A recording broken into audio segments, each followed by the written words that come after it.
নমস্কার, আমি বনশ্রী। আমার কহন চ্যানেলে আপনাদের সকলকে স্বাগত ও শুভেচ্ছা জানাই। আজ আমি গল্প শোনাবো আশাপূর্ণা দেবীর। শতবর্ষে পা রেখেছেন আশাপূর্ণা দেবী।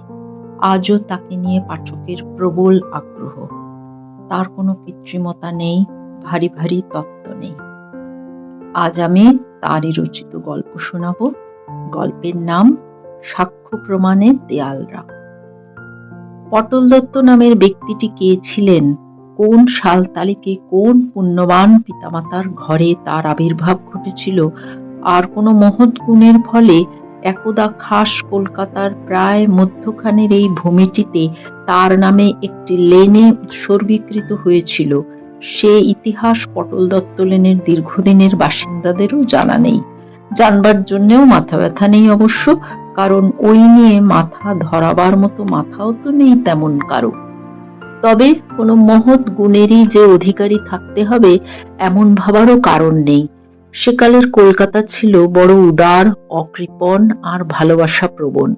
তাই সে তখন তার খাস ভূমিতে এখানে সেখানে লেন বাইলেনের মাধ্যমে রানী মুন্দিদি, পাচি ধোপানি, ছকু খানসামা, গুলু ওস্তাগর আর কিনু গোয়ালার মতো অকিঞ্চিতকরদেরও অমরত্বের এক একটা শিরোপা দিয়ে বসেছিল। পটল দত্ত হয়তো সেই অকিঞ্চিতকরদেরই একজন। এ যুগের হিসেবি কলকাতা সেই অকিঞ্চিতকরদের মুফতে পাওয়া শিরোপা টিরোপাগুলো কেড়ে নিয়ে নিয়ে সাবেকি কলকাতার চেহারা, চরিত্র আর পরিচয় লিপিটিপি সেলেটের লেখার মতো মুছে মুছে সাফ করে চলেছে। তবু কি জানি কোন ভাগ্যে পটল দত্ত তার পায়ের তলার মাছিটুকু হারিয়ে ফেলে মুছে যাওয়ার তালিকায় পড়ে যাননি।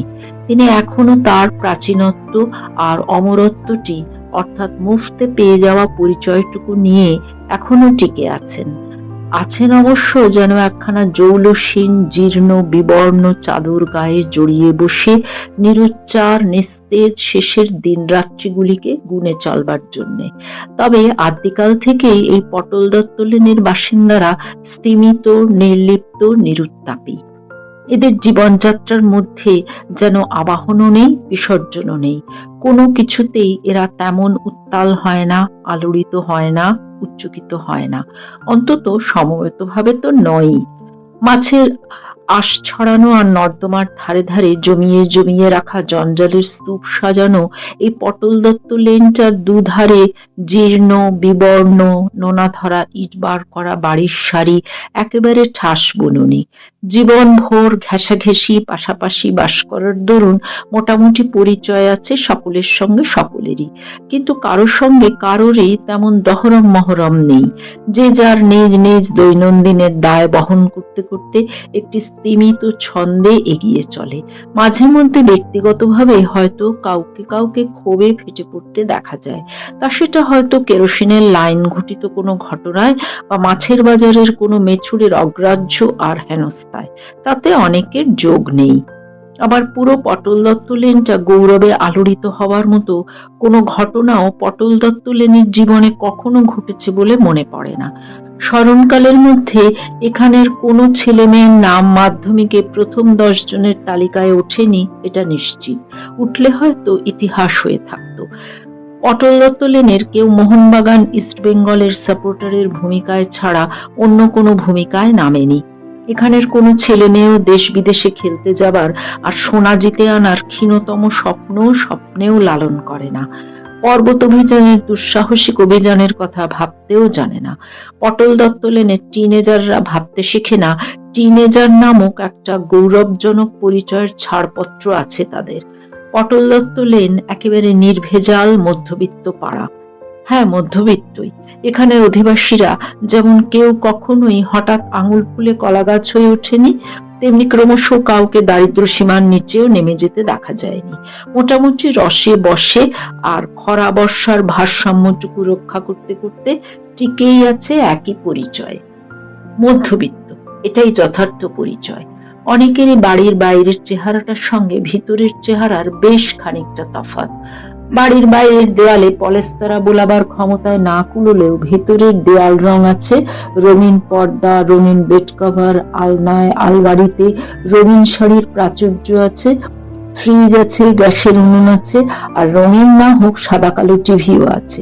যাদের নেই তারা হয়তো কিছুদিন পাশের প্রতিবেশীর বাড়ি গিয়ে গিয়ে দেখে, কারণ রমণীকুল আর বালক বালিকা মহলে আকর্ষণটা প্রায় অপ্রতিরোধ্য। কিন্তু এই কিছুদিন ক্রমশই সেই মধ্যবিত্ত মানসিকতা থেকেই অহেতুকই ভিতরে ভিতরে কেমন একটা হীনমন্যতা বোধ সৃষ্টি হয়।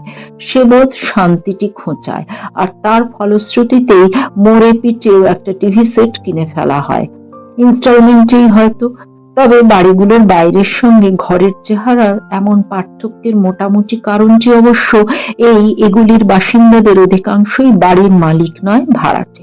ভাড়াটে হলেও আইনের দাক্ষিণ্যে তাদের চিরস্থায়ী ঠিকানা তো এই পটল দত্ত লেনই। কাজেই যাবজ্জীবেত বাস করতে হলে জীবনযাত্রার কিছুটা সুরাহা তো করে নিতেই হবে। কখনো কখনো বাড়ির লোকের শখ শৌখিনতার দায়েও রঙের প্রলেপ। তা বলে বাড়িওয়ালার ভগ্নদশাগ্রস্ত বাড়িখানাকে তো আর মজবুত করতে বলা যায় না। ওদিকে বাড়িওয়ালারাও অনমনীয়। বাড়ি ক্রমশ ঘুম ধরতে ধরতে দেহ রক্ষা করে বসুক সেও আচ্ছা, তবু তার দেহখানাকে রক্ষা করতে একটি কানাকড়িও খরচ করা নয়। একটা ভাড়াটেরা যখন উঠবে না, সেই আদ্যিকালের হিসেবেই ভাড়া দিয়ে চলবে, তাহলে কি দায় বাড়ি রক্ষার? কর্পোরেশন থেকে ভেঙে দিয়ে যায় তো যাক। পটল দত্ত লেনের বাসিন্দাদের জীবনযাত্রা এইভাবেই প্রবাহিত হয়ে এসেছে এতদিন। জন্ম, মৃত্যু, বিয়ে, রোগ, ব্যাধি ইত্যাদি নিয়ে যেমন চলে এইসব সাধারণদের, কখনো কখনো বাড়িতে উলুধ্বনি ওঠে, কখনো কান্নার রোল। কিন্তু আচমকা এমন একটা নাটকীয় ঘটনা কি ঘটেছে কখনো, যাতে তারা সারা গলিটাই সেই অবিশ্বাস্য নাট্য দৃশ্যের সামনে হুমড়ে এসে পড়েছে? এতদিন পড়েনি, আজ পড়ল। একই রাত্রে একদম পাশাপাশি দুখানা বাড়িতে অদ্ভুত দুটি দুর্ঘটনা, যেটা ধরা পড়ল গত রাত্রে নয়, আজ সকালে। দুটো বাড়িতেই রাত্রি পর্যন্ত সব ঠিকঠাক, অথচ সকালে দেখা যাচ্ছে আশ্চর্য রকমের বেঠিক। না, এ গলিতে এমন ঘটনা আগে কখনো ঘটেনি যে ঘুম ভেঙে উঠে নিশ্চিন্ত পড়শিরা দেখবে গলির মধ্যে প্রায় গায়ে গায়ে লাগা বাড়িগুলোর মধ্যে একটা বাড়ির ৬২ বছরের কর্তাটি গলায় দড়ি দিয়ে আধখানা জিভ বার করে ঝুলছে, আর ঠিক তার লাগোয়া বাড়ির ৫২ বছরের কর্তার ২২ বছরের দস্যি আইবুড়ো মেয়েটা রাতারাতি স্রেফ হাওয়া হয়ে গেছে। হাওয়া হয়ে যাওয়ার খবরটা হয়তো এত তাড়াতাড়ি চাউর হয়ে যেত না যদি ওই পাশের বাড়ির ঘটনাটি একই রাত্রেই না ঘটতো। মেয়েকে মাসির বাড়ি অথবা মামার বাড়ি পাঠিয়ে দিয়ে কিছুদিন গা ঢাকা দিয়ে চালানো যেত, কিন্তু পড়শি নামক শত্রুর গলায় ফাঁস লাগানোর ঘটনায় বেকায়দায় পড়ে খবরটা ফাঁস হয়ে গেল চটপটি। প্রথম ধরা পড়ল ১১ নম্বর বাড়ির পরিমল বিশ্বাসের ওই অবিশ্বাস্য ঘটনাটি। ধরা পড়ল ও বাড়ির বাসন মাজনির ঠিকে কাজের লোক চপলার দাপাদাপিতে। ওরে বাবারে, কড়া নেড়ে নেড়ে যে হাত ব্যথা হয়ে গেল। এ আবার কি কুম্ভকর্ণ ঘুম? ওগো মেসোমশাই, মাসিমাই নয় বাড়ি নাই, ছেলে মেয়ে নিয়ে বাড়ি গেছে। আপনি তো আছেন, আর আপনি তো রোজ দিন দুয়ার খুলে দাও। আজ বাড়ি ফাঁকা বলে বুঝি এত নিশ্চিন্তি ঘুম? আমি তাহলে চললুম। ৫খানা বাড়ির কাজ এক বাড়ির দুয়ারে ধান না পারলে চলবে? চপলার মুখ এইরকমই চলে। খুব নতুন নয়, তবে এতক্ষণ অপেক্ষাটা নতুন। দুবার কড়া নাড়তে হলে আর ৩বারের জন্য দাঁড়ায় না। কড়া নেড়ে ফিরে গেছি বলে কামাই করবার ভয়ে ভোর না হতেই কান খাড়া রাখতে হয়। আজকে যে অপেক্ষাটুকু করলো সেটা বোধহয় মাসিমা বাড়ি নেই বলে দয়া পরবশ হয়ে। অনেক করে বলে গেছে মাসিমা, দুদিনের জন্য বাপের বাড়ি যাচ্ছি চপলা ভাইজির বিয়েতে, এ দুদিন বাপু ঠিক মতো এসো। অবশ্য এ আশ্বাস দিয়ে গেছেন, কেউ থাকছি না, তোমার মেসোমশাইও বিয়ের রাতটা নেমন্তন্ন যাবে, বাসন নামে মাত্রই থাকবে, শুধু বাড়িটা ঝাড়পাট ধোয়া মোছা। কিন্তু দরজা তো মেসোমশাই খোলে বাবা। আজ হলোটা কি? চপলার দাপাদাপিতে সারা পটল দত্ত লেন জেগে ওঠে, আর মুখোমুখি বাড়িগুলোয় যাকে বলে বাতায়ন খুলে যায় ঘরে ঘরে, ঘুম ভাঙা আঁখি ফোটে থরে থরে। পটল দত্ত লেনের সবগুলো বাড়ি দোতলা নয়, কোনোটা একতলাও। ১১ নম্বর আর ১১-র একতলা। ছাদে শুধু একখানা নড়বড়ে চিলে কোঠা। পরিমল বিশ্বাস জীবনে সে কোঠায় উঠতে গেছেন কিনা সন্দেহ। বলতে গেলে ঘরটা ফালতু জিনিসের গুদাম ঘর। গত রাত্রে সেই ঘরটাতেই উঠতে ইচ্ছে হয়েছিল কেন পরিমল বিশ্বাসের, তা কেউ অনুমান করতে পারল না। ফাঁকা তো ছিল কাল সারা বাড়িটাই। দড়ির ফাঁস লাগাবার মতো জায়গাও যে ছিল না কোথাও তা নয়, এধার ওধারের বাড়ির কর্তারা কেউ কেউ দাঁতন করতে করতে, কেউ জিভ ছুলতে ছুলতে বাড়ি থেকে বেরিয়ে চলে এসে হাঁক পাড়লেন, পরিমল বাবু, পরিমল বাবু। করে কাজ হলো না। নিথর দরজা নিথর হয়েই দাঁড়িয়ে থাকলো। প্রথমটা ঘুম নিয়ে হাসি ঠাট্টা চলছিল। গিন্নি সপুত্র কন্যা বাড়িতে না থাকার সুবর্ণ সুযোগটি পরিমল বিশ্বাস বেশ চুটিয়ে উপভোগ করছেন বলে। কিন্তু ক্রমশ বিস্ময়ের সঙ্গে সঙ্গে একটু আতঙ্কও দেখা দিল। পরিমল বিশ্বাস লোকটা তো ঠিক এরকম নয়, অতি ভদ্র, সজ্জন আর নিয়মী। রিটায়ার করার পরও তার জীবন ছন্দে কোনো বেতালা অনিয়মের লক্ষণ দেখা যায়নি। যেমন ভোরে উঠতেন তেমনি ওঠেন, যথানিয়মে দুধ আনতে যান, বাজারে যান, ফিরে এসে দাড়ি কামিয়ে জুতো জোড়াটা ঝেড়ে রেখে চান করতে যান, যথারীতি নিজের ধুতি গেঞ্জি কেচে আনেন এবং শুকোতে দেন। শুধু নিয়ে এসে ভাত খাবার বদলে ব্যতিক্রম হিসাবে আরেকবার চা খান। অতঃপর অফিসে যাওয়ার বদলে ঠিক সেই টাইমেই একটু বেরিয়ে আসেন, হয়তো কোনোদিন পাড়ার মধ্যেই কারো বাড়ি, মানে অবসরপ্রাপ্ত কারো বাড়িতেই, হয়তোবা কোনো আত্মীয় স্বজনের বাড়ি। 12টার মধ্যে ফিরে এসে ভাত খান, তারপর অফিসের ফাইলের বদলে তার লেখার খাতাখানা নিয়ে বসেন। ঠিক নিজের খাতা বললেও ঠিক বলা হয় না, খাতাটা উত্তরাধিকারী হিসেবে পাওয়া। পরিমল বিশ্বাসের স্কুল মাস্টার বাবা স্বর্গত পরিতোষ বিশ্বাস স্বর্গযাত্রার পূর্বে রোগশয্যায় শুয়ে একখানি গ্রন্থ রচনা করে ফেলেছিলেন, যার নাম হচ্ছে ইংরেজি শিক্ষা সহজ পদ্ধতি। বইখানিকে কোনো প্রকাশককে ধরে ছাপিয়ে নিয়ে স্কুল পাঠ্যের তালিকায় ঢুকিয়ে দেওয়ার কামনাই পোষণ করেছিলেন তিনি। কিন্তু শয্যাগত ব্যক্তি, হাতের লেখা তখন এতই খারাপ যে আরেকটা কপি করার দরকার ছিল। তাছাড়া মূল পাণ্ডুলিপিটি প্রকাশকের হাতে দেবার ইচ্ছেও ছিল না। বিশ্বাস কি মেরে দিয়ে নিজের নামে চেপে বসবে কিনা? এ জগতে এখন বিশ্বাস শব্দটাই যে হারিয়ে যেতে বসেছে। তার ছেলেকে তিনি রোজই অনুরোধ করতেন, একটু একটু করে কপিটা কর না বাবা। কিন্তু কর্মকালে আর তেমন সময় হয়নি পরিমলের। আর বাবার হাতের লেখা তো একটি বিভীষিকা। বাবার মৃত্যুর পর মনটা একটু অনুতপ্ত হয়েছে, অপরাধী অপরাধী ভাব এসেছে। ওই পর্যন্তই। অবসর গ্রহণের পর হঠাৎ একদিন সেই সহজ পদ্ধতির পাণ্ডুলিপিটি টেনে বার করে দুখানা মোটা খাতা বাঁধিয়ে নিয়ে শুরু করলেন সেই একটু একটু। তা এই বছর তিনেকে প্রায় সবটাই মেরে এনেছিলেন, কিছুটা মাত্র বাকি। তো নিয়মে পরিমল বিশ্বাস ওই দুপুরের কাজ সেরে বিকেল হতেই চা খেয়ে বেরিয়ে পড়েন পার্কে যাবার জন্য। সেই সময় পড়শিদের কিছু ছোট ছেলে মেয়েকে সঙ্গে নেন, এটি তার শখ। সাজসজ্জা করে সম্ভাব্য বাড়িগুলোর দরজায় এসে ডাক দেন, কিরে যাবি নাকি? যারা যাওয়ার তারা বেরিয়ে আসে, কেউ কেউ ছুটে এসে বলে, একটু দাঁড়াও দাদু, জামা পরে নি। কর্মজীবনে ও ছুটির দিনে এটি করতেন তিনি। প্রথম জীবনে ছেলেপুলেগুলো কাকু বলতো, তারপর জেঠু, এখন বলে দাদু। সন্ধ্যায় ছেলেপুলেগুলোকে যার যার বাড়ি পৌঁছে দিয়ে বাড়ি ফিরে হাত মুখ ধুয়ে নিয়ে আবার সেই সহজ পদ্ধতির খাতাটি নিয়ে একটু বসেই বলে ওঠেন, কই গো তোমার হয়েছে নাকি? হয়েছে অর্থাৎ রান্না হয়েছে কিনা। ছেলে মেয়ে গিন্নি রাত অবধি টিভি দেখে, পরিমল সেসবের ধার ধারেন না। খেয়ে নিয়ে 9টা সাড়ে 9টার মধ্যে শুয়ে পড়েন। তার জীবনযাত্রার সরল পদ্ধতিটি এই। পাড়ায় কারোর সঙ্গে মনোমালিন্য নেই, অন্য অনেকদের মতন সর্বদা গিন্নির সঙ্গে লাঠালাঠি নেই, ছেলে মেয়েদের উপরে ট্যান্ডাই ম্যান্ডাই নেই। একান্তই একটি বর্ষবাধ্য নির্বিরোধী স্বামী এবং পিতার ভূমিকায় জীবন কাটিয়ে এসেছেন পরিমল বিশ্বাস, যেমন কাটিয়ে এসেছেন 35 বছর ব্যাপী কর্মজীবনে। সেই হেন লোকের হঠাৎ একটা রাতে নির্জন বাড়ির সুযোগ পেয়ে ছাতের চিলেকোঠায় উঠে গলায় দড়ি দিয়ে ঝুলে পড়ার ঘটনাটি একখানা রহস্যময় নাটক ছাড়া আর কি। দ্বিতীয় ঘটনাটি আবিষ্কার হলো এই আবিষ্কারের বেশ খানিকটা পরে।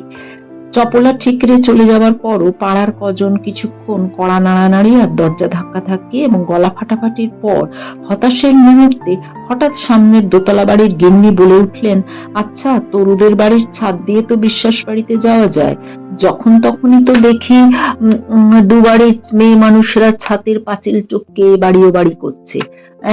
তাই তো, এটা তো এতক্ষণ কারো খেয়াল হয়নি। 11 নম্বর আর 11 এ আসলে তো একটাই বাড়ি। দুভাগে ভাড়াটে বসাবার সুবিধে বাড়ির দালানের মাঝামাঝি একখানা একহারা দেয়ালের পার্টিশন পড়েছিল, আর ছাতের মাঝখানে পাঁচিল বললে বেশি বলা হয়, ফুট 1.5 উঁচু একটা আল পড়েছিল। তা দুবাড়ির মেয়েরাই রাস্তায় নেমে সদরের পথের বদলে ওই ছাতের পথটাই পছন্দ করেন। দরকার তো হয় মাঝে মাঝেই, বাড়িতে হঠাৎ কোনো মোক্ষম সময় কাঁচা লঙ্কা কি পাতিলেবু কিংবা চায়ের পাতার অন্তর্ধান ঘটলে ওই আলটা ডিঙোনো ছাড়া উপায় কি? তাছাড়া পরিমল বিশ্বাসের বাড়িতে টিভি সেট আসার পর থেকে সাহাগিন্নির বিশ্বাস দিদির উপর ভালোবাসাটি তো বেশ বেড়ে গেছে, আর সেটা সন্ধ্যের দিকেই বেশি। চলে এলাম ভাই, দুদণ্ড আপনার কাছে বসলে যেন প্রাণটা জুড়োয়। আপনি বেশ আছেন, সন্ধেটা কাটে ভালো। আমার কর্তাটি কিনবে কোনোদিন ওয়ান পাইস ফাদার মাদার?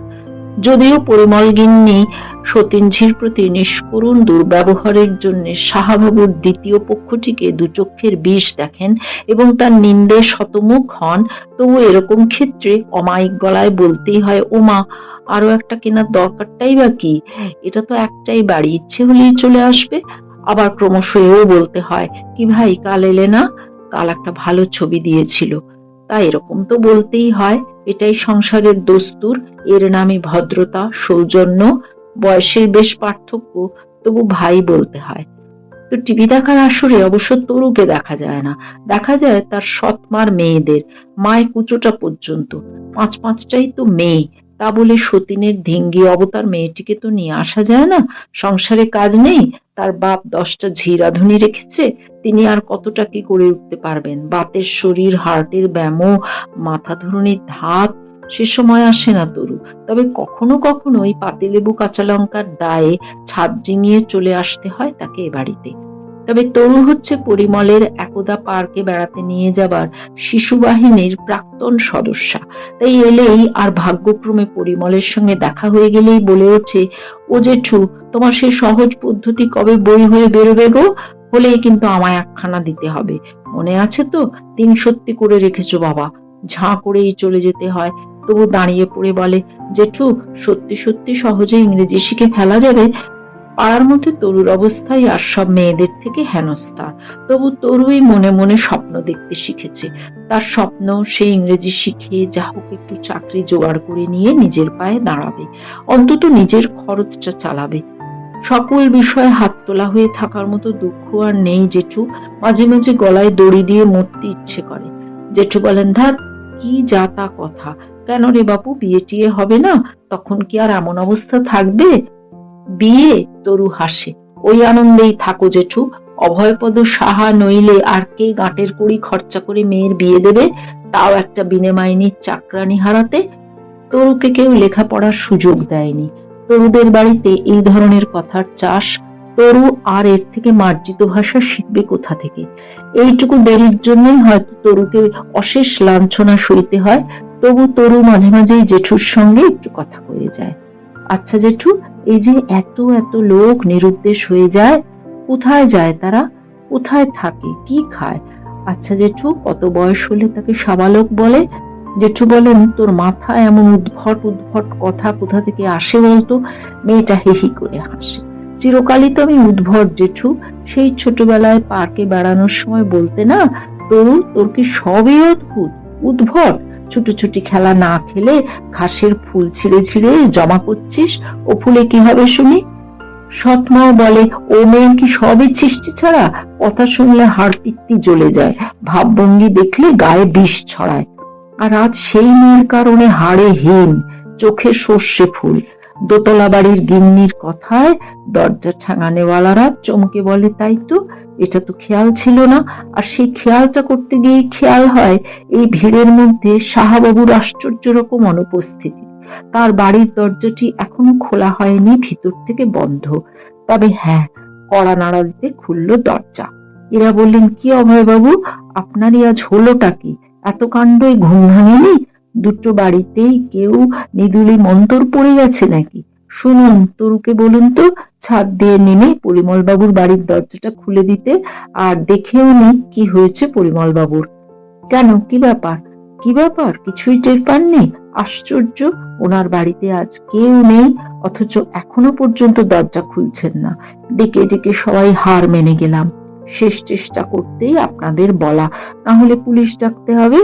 যাক, তরু একবার গিয়ে দরজাটা তো খুলে দিক, ওই তো বাড়িতে যায়। তরুর বাবা বলে ওঠেন, তরু, তরু তো আজ বাড়িতে নেই। বাড়িতে নেই মানে? কাল রাত্রিরেও তো দেখলাম ছাদে বেড়াচ্ছে। মানে হঠাৎ বেশি রাত্রিরে মাসির অসুখ শুনে।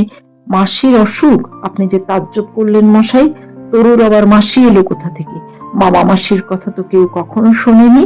ওদিকটা তো ফর্সা, তা নইলে আর বাকিটা অনুক্ত থাকে। অভয়পদ আরেকটু চেষ্টা করলো, রাগ দেখিয়ে বলতে গেল, জন্মে শোনেননি বলে যে কোনোদিন শুনবেন না তার কোনো মানে আছে? কিন্তু ভেস্তে দিল তার নিজেরই বছর ছয়েকের মেয়েটা। বলে উঠল, বাবা, এত বাজে কথা বলছো যে? দিদি তো কাল রাত্রিরে বাড়ি থেকে পালিয়ে গিয়ে হারিয়ে গেছে।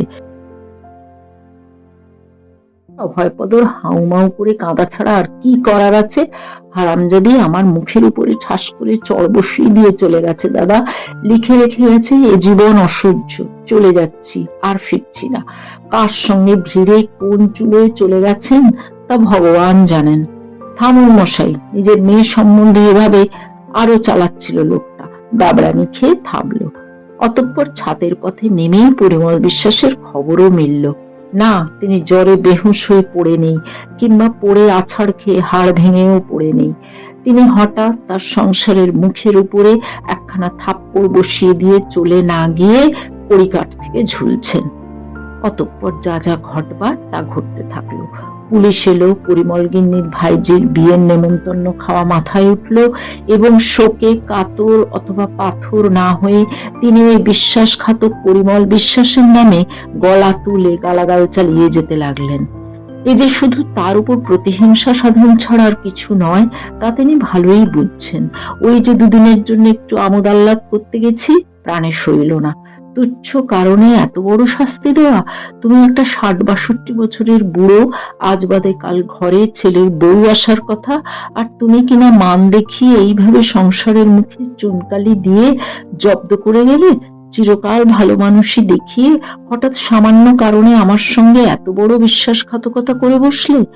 বিলাপ ক্রমশ প্রলাপে পরিণত হতে হতে একসময় ঝিম মেরে যায়। কিন্তু বহিঃসংসারের ঝুনো লোকেরা কি এমন একটা জলো কারণের হিসেব কষে ২ আর ২ এ ৪ মিলিয়ে ফেলে ঝিম মেরে যাবে? এমন একটা অভূতপূর্ব রহস্য নাটকের হদিশ খুঁজতে বসবে না? শুধু পরিমল বিশ্বাসের কথা ৭ কাহন হবে, আর জলজ্জান্ত একটা ২২ বছরের মেয়ে রাতারাতি উপে যাওয়ার কথাটা ধর্তব্য করবে না? একই দেয়ালের এপারে ওপারে ঘটে যাওয়া দুটো মারাত্মক ঘটনাকে বিচ্ছিন্ন ঘটনা বলে নিশ্চিন্ত হবে সবাই? মানুষ তো ঘাস খায় না। সারা পটল দত্ত লেনটা জীবনে প্রথম একই ঘটনায় আলোড়িত হচ্ছে, আন্দোলিত হচ্ছে, দৈনন্দিনের ছন্দটাকে ভেঙে বসে সময়ের জ্ঞান ভুলে জটলা করে চলেছে, নারী পুরুষ নির্বিশেষে। বিশ্বাস কিন্নির হা হতাশের ন্যাকামিতে কে ভুলছে, কে না বুঝছে রহস্য অতীব গভীরে? তবে হ্যাঁ, ঘটনাটা যদি উল্টো হতো, তাহলে একটু অন্যভাবে ২ এ ২ এ ৪ পথেই অঙ্কটা মেলানো হয়ে যেত, বাঁচা যেত হাঁপ ছেড়ে। ২২ বছরের একটা কুমারী মেয়ে যদি হঠাৎ একদিন গলায় দড়ি লাগিয়ে ঝুলে পড়ে, তাহলে তার কারণ অনুমান করতে তো বেশি কাঠখড় পোড়াতে হয় না। আর সেই ঝুলে পড়ার মোক্ষমকালেই যদি পাশের বাড়ির একটা পুরুষ রাতারাতি হাঁপিস হয়ে যায়, তাতে ওই অঙ্কটা বেশ সরল পদ্ধতিতেই কষে ফেলা যায়। পুরুষটার বয়স ৬২। থামো, ঢের ৬২ দেখা আছে। জ্যাঠা না জেঠু হে? আর হাসিও না, জেঠু, কাকু, মামু, মেসো, ও দেখতে কিছু বাকি নেই। কিন্তু লোকটা কি এ ধরনের ছিল? কে কি ধরনের তা কি আর সহজে বোঝা যায়? ভিজে বেড়াল বলে একটা জাত নেই? ডুবে ডুবে জল খাওয়ার শব্দটি শোনোনি? হ্যাঁ, এই পথেই অতি সহজে অঙ্কটা কষে ফেলা যেত। কিন্তু গোলমেল হচ্ছে ওই উল্টোটা ঘটায়। চট করে অঙ্কটা কষে ফেলা যাচ্ছে না। তবু কেউ কি হাল ছাড়বে? রহস্য উদ্ঘাটনের চেষ্টা চালিয়ে যাবে না? জেরায় জেরবার করে ছাড়বে না অভয়পদকে? কোন অভয়পদ আঁকড়ে ধরে পার পেয়ে যাবে সে? দুটো ঘটনাকে এক সূত্রে গাঁথতে না পারা পর্যন্ত স্বস্তি কোথায়? এই একটা ক্ষেত্রে গলির সমস্ত মনগুলি এক সূত্রে গাঁথা হয়ে পড়েছে। কিন্তু প্রকৃত সত্য কি কোনোদিন উদ্ঘাটিত হবে? হতে পারত, যদি দেয়াল কথা বলে উঠতে পারত। কিন্তু দেয়ালের সে ক্ষমতা নেই। দেয়ালের কান আছে, মুখ নেই, তাই সে চিরনির্বাক। আজ পর্যন্ত পৃথিবীর উচ্চতর কোনো বিজ্ঞানী দেয়ালকে কথা বলাতে চেষ্টা করেনি। কিন্তু যদি তা হতো, দেয়াল যদি কথা বলে উঠতে পারত, তাহলে আদি অন্তকালের পৃথিবীর ইতিহাসখানাকে ভেঙে চুরে তছনচিয়ে বদলে যেত না? যেত। আর তাহলে আইন আদালতের ধারা যেত বদলে, তথ্য অনুসন্ধানকারীরা খাটুনি যেত কমে তাদের। যেমন কম্পিউটারের আবিষ্কারে বহু কর্মক্ষেত্রে মানুষের খাটুনি কমেছে। দেয়াল সবাক হয়ে উঠলে সকল জটিল রহস্যই নির্ভেজাল সাক্ষ্য প্রমাণে আলোকিত হয়ে উঠত। রাজপ্রাসাদ থেকে ভিখিরির কুঁড়ে পর্যন্ত সর্বত্রই তো কখনো না কখনো কোনো ঘটনায় অথবা অধিকাংশ ঘটনাতেই রয়ে গেছে চির রহস্যের কুয়াশা। দেয়াল তো মিথ্যা সাক্ষ্য দেবে না। সবাক হয়ে উঠলে সে শুধু তার সামনে ঘটে যাওয়া ঘটনার ভিডিও রেকর্ডিংটি উন্মোচন করে ধরবে জনতার সামনে। তা বলে পটল দত্ত লেনের 11 নম্বরের সেই একতলা বাসার দেয়ালও নয় কেন? পরিমল বিশ্বাস লোকটা তুচ্ছ হলেও নাটকখানা তো নেহাত তুচ্ছ নয়। অনেকগুলো লোক তো রুদ্ধশ্বাসে অপেক্ষা করছে এই অবুদ্ধ নাটকটির রহস্যভেদের আশায়। মায়, পুলিশ প্রশাসন, খবরের কাগজওয়ালারাও। তাহলে মানে দেয়াল কথা বলতে শিখলে যন্ত্রটার সুইচ অন করলেই দেখা যেত ওই 11 নম্বর ঘরের মালিক চৌকিতে আধবসা হয়ে শুয়ে ঘাড় গুঁজে কি লিখে চলেছে। তবে ভাবছে এইবার খাতা কলম গুটোই, কারণ কিছুক্ষণ আগে পুরনো আমলের দেয়াল ঘড়িটায় 12টা ঘন্টা বেজে গেছে। এই সময় দরজায় দুটো টোকা পড়ল। বাইরের দিকে নয়, ভিতরের দিকের দরজায়। আশ্চর্য তো, বাড়িতে কেউ নেই। কিসের শব্দ? উঠে দরজাটা খুললেন আর চমকে গিয়ে বলে উঠলেন, এ কি তরু, এত রাত্রে তুই বাড়িতে? হঠাৎ কারুর কিছু? তরু ঠোঁটে আঙুল ছেকিয়ে আস্তে কথা বলার ইশারা করে বলল, বাড়ির কারুর কিচ্ছু না, আমার একটা দরকারে এসেছি জেঠু, শুনতে হবে। পরিমল ব্যস্ত হলেন, তা এত রাত্রে কেন? যা যা, এখন শুয়ে পড়বে যা, কাল ভোরে ভোরে আসিস, শুনবো তোর কি দরকার। না, কাল ভোর পর্যন্ত অপেক্ষা করা চলবে না। আজকের মতো সুবিধে আর পাবো? ও বাড়ির সবাই ঘুমিয়ে পড়েছে, এ বাড়িতে কেউ নেই। কতদিন থেকে এমন একটা দিনের বন্দনা করছি জেঠু। বসো, বসি একটু। জেঠু অবাক হন, হতাশও হন। এ মেয়ে তো নড়বে না মনে হচ্ছে। হঠাৎ মাথাটা বিগড়ে গেল না তো? কি ব্যাপার বলতো মা? জেঠু, তুমি তো আমায় সত্যি ভালোবাসো, তো সেই ভরসাতেই তোমার কাছে একটা জিনিস চাইতে এসেছি। অবশ্যই চাওয়াটা একটু বড় সড়ই, কিন্তু মনে রেখো জেঠু, কখনো তোমার কাছে কিছু চাইনি, আর আর কখনো চাইবো না। কি রে বাবা, যা ভাবছি তাই নয় তো? চোখ দুটো কেমন যেন জলজলে। তবু পরিমল সাবধানে বললেন, তোর জেঠুর আবার কি এমন আছে রে যে চাইছিস? বল শুনি। যা চাইছি সেটুকু নিশ্চয়ই আছে। চাইছি 100টা টাকা। পরিমল আকাশ থেকে আছাড় খান। টাকা? এটা তো ধারণাই করেননি। একটু সামলে নিয়ে বললেন, 100টা টাকা আমার কাছে চাইতে এসেছি, সেই জিনিস তাও এই রাত দুপুরে? কি করবে হঠাৎ এতগুলো টাকা দিয়ে? তুমি দেবে কিনা তাই আগে বলো, তবে বলবো। কি মুশকিল, করবিটা কি তাই শুনি? মাকে লুকিয়ে শাড়ি কিনবি? ধ্যাৎ, শাড়ি কিনবো এই ভাবলে তুমি আমায় জেঠু? গলায় দড়ি আমার। এই দেখো, মেয়েরা তো বাবা শাড়ি টাড়ি। তাহলে না বললে দেবে না? তাহলে থাক, চললুম। এই দেখো, রেগে যাচ্ছিস কেন? রাগের কিছু নেই, একটা আশা নিয়ে এসেছিলুম, সেটা যখন হচ্ছে না। পরিমল হঠাৎ হেসে উঠে বলেন, তো ভালো লোকের কাছেই আশা নিয়ে এসেছিস বটে। যার হাতে 100টা পয়সাও থাকে না, তার কাছে হঠাৎ রাত দুপুরে 100টি টাকা। তরু হঠাৎ সেই কোন ছোটবেলার মতো ঠিকরে উঠে বলে, কি, তোমার হাতে 100টা পয়সাও নেই? দেবে না সেটাই স্পষ্ট করে বললে হতো। সেই যেমন ছেলেবেলায় বলতো, ইস, গাছের ওই উঁচু ডালটায় তোমার হাত যায় না, ফুলটা পেড়ে দেবে না, তাই বলো। পরিমল কেমন মলিন ভাবে বলেন, বিশ্বাস কর তরু, সত্যি নেই, থাকে না। কেন? তুমি অত অত টাকা পেনশন পাও না? বিজুদা দুর্গাপুর থেকে মাসে মাসে টাকা পাঠায় না? তার কিছু থাকে না? এখন তো মাসের গোড়ার দিক গো জেঠু। জেঠু শখেদে বলেন, ওতে আমার কানা করারও অধিকার আছে? সবই তো আসা মাত্রই তোর জেঠিরা চলে ওঠে, আমায় গুনে 10টি টাকা হাত খরচ বলে দেয়। বলে বিড়ি সিগারেট পান জর্দার নেশা নেই, মাঝে মধ্যে কখনো শুধু বাস ভাড়া, এই তো ওই ঢের। সেই থেকে মাচিয়েই কাগজ টাগজ কিনি।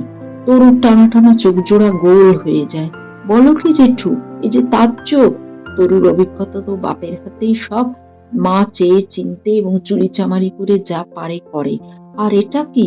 পরিমল সহানুভূতি পেয়ে আরো উৎসাহিত হন। বলেন, বাজার করতে কেরোসিন আনতে, দুধের কার্ড করাতে, রেশন আনতে, সব দেবে গুনে গুনে। এই যে দেখ না, তার সাক্ষী কাল ইলেকট্রিক বিলের শেষ দিন, তাই আজ বাপের বাড়ি যাওয়ার সময় বিলটা আর টাকাটা দিয়ে গেছে কিরকম গুনে গুনে, বলে প্রমাণ দেখাতে চশমার খাপটা খুলে দেখান। তার মধ্যে ওই বিলটা আর 100 টাকার একখানা নোট আর 2 টাকার দুটো নোট। হঠাৎ তরু নিজের সাবধানতা ভুলে শব্দ করে হেসে ওঠে, কপালে হাতটা ঠেকিয়ে বলে, হায় কপাল, তোমারও অবস্থায় মুখ পুড়ি তরুর মতো, সব বিষয়ে হাত তোলা। হেহে জেঠু, এ যেন সেই ছোটবেলায় শোনা গল্পের মতো। একটা ভিখিরি একটা থলে নিয়ে রাজবাড়িতে গেছে ভিক্ষের আশায়, গিয়ে দেখে রাজামশাই বসে খুদের ভাত খাচ্ছেন। তবে আর হলো না, তরুর ওই গলায় দড়ি নিয়তি। তরু উঠে দাঁড়ায়, হঠাৎ সারা শরীরে কাঁটা দিয়ে উঠল পরিমলের। সর্বনেশে মেয়েটা বলে কি, সত্যি কোনো ভয়ঙ্কর কাণ্ড করে বসার মতলব নাকি? আশ্চর্যই বা কি, আকছারিত করছে এসব মেয়েরা।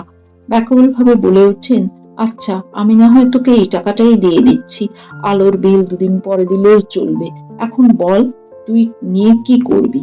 বলে চশমার খাপ থেকে নোটটা বার করে তুলে ধরেন। তরু লুব্ধ দৃষ্টিতে একবার সেদিকে তাকায়, তারপর নিষ্পৃহ গলায় বলে, না বাবা থাক, যা বুঝলাম ওর জন্য জেঠির কাছে তোমার অনেক হেনস্থা খেতে হবে। না, তুলে রাখো, আমার আর বাঁচা হলো না। পরিমলের দেহে মনে যেন একটা আগুনের দাহ ছড়িয়ে যায়, আত্মধিক্কারের দাহ। এত অকিঞ্চিৎকর তিনি, আর সেটা ওই নির্বোধ মুখ্য ছোট মেয়েটাও ধরে ফেলতে পারলো। অথচ সারা জীবন নিশ্চিন্ত চিত্তে এই অতি অকিঞ্চিতের ভূমিকায় কাটিয়ে এলেন, ঠিক যেন একটা প্রবল প্রতাপ দাপুটে শাসকের শাসনের তলায় একটা অসহায় আত্মসমর্পণের ভঙ্গিতে। ছি ছি, মনের মধ্যে একটা ঝিলিক খেলে গেল। পরিমল বিশ্বাস যে বাচ্চা কটাকে শখ করে পার্কে বেড়াতে নিয়ে যান, তাদের হাতে সামান্য 2-10 পয়সার লজেন্স কি চিনেবাদাম কিনে দেন প্রায় লুকিয়ে, গিন্নি টের পেলে অনর্থ হবার আশঙ্কায়।